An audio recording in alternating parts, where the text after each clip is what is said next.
Roger Ebert was the definitive mainstream film critic in American cinema. He has been writing for half of the history of feature films. Roger was a mature writer early on. He's written over a dozen books. He wrote a novel. He won a Pulitzer Prize. How on earth did Roger Ebert write Beyond the Valley of the Dolls? Boobs.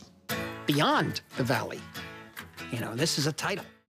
It was clear and greatly appreciated that he wanted this to be a very candid and truthful portrait, both of his life in the present that I was documenting, and also in trying to get my arms around his past. And there was no better start for that, for the film, than the memoir, which does all that. Some of his things that he wrote about in some of his film criticism or in politics would get death threats sent to us. Yeah, I mean, and you know, Roger was not, he was very brave. He was a fearless guy. No, he didn't like, you know, email me or tell me like, I really want this to be, you know, I think this is important. I mean, he really respected, you know, my role as a filmmaker, and as a journalist himself, he could understand like what needed to happen in terms of that you have to let me as a journalist and a filmmaker tell the story I want to tell. This morning I confess that I am a sick person. 3 years ago I felt a lump under my chin and it turned out to be cancer. Roger had an inner core made of steel. You want to rest a little bit or work a little bit? Ask Steve, he's the director. In some of the more difficult moments later on, when Roger eventually did lose his speech, do you remember the last words that he actually spoke before? Probably "I love you," because he used to say that all the time. I'm hoping that that's what he said. We didn't know he was going to lose his speech.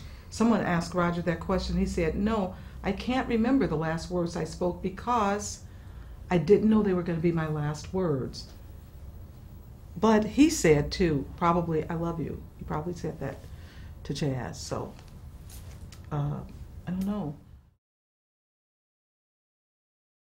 Certain individuals like Richard Roper were not made mention of in the film. Were there like bits and pieces, things it's important, but I couldn't include it?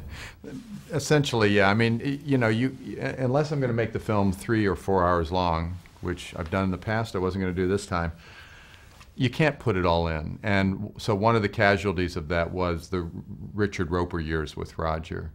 And, you know, it had to do with wanting, really, frankly, to make this strong, I think, and extremely important connection between Gene's death and Roger's decisions about how to handle cancer himself. Actually, it was just on a shelf in his office. And he didn't go polish it every day or anything. You know, people were more interested in seeing it when they came into his office than he was in showing it. Of course, he was proud of it, but it was, I think Roger was the kind of guy who knew he was going to win awards in life, and he was happy to receive them, but he didn't, once he got them, you know, that's it, unless he was talking to Gene Siskel, and then he would say, "I have a Pulitzer, and you don't." Yeah. It's Thriller Week on Siskel and Ebert in the movies, and we've got 3 new ones. Sound a little excited, Gene. Sound less excited, Roger. Roger Ebert and Gene Siskel were the most powerful critics of all time. The perfect matching of opposites. Even though Roger wrote Beyond the Valley of the Dolls, Gene lived the life. These were towering figures, clashing. It was, "I'm going to crush you." You give Benji the Hunter a positive review. That's totally unfair because you realize They almost didn't care what anyone else thought as long as they could try to persuade the other.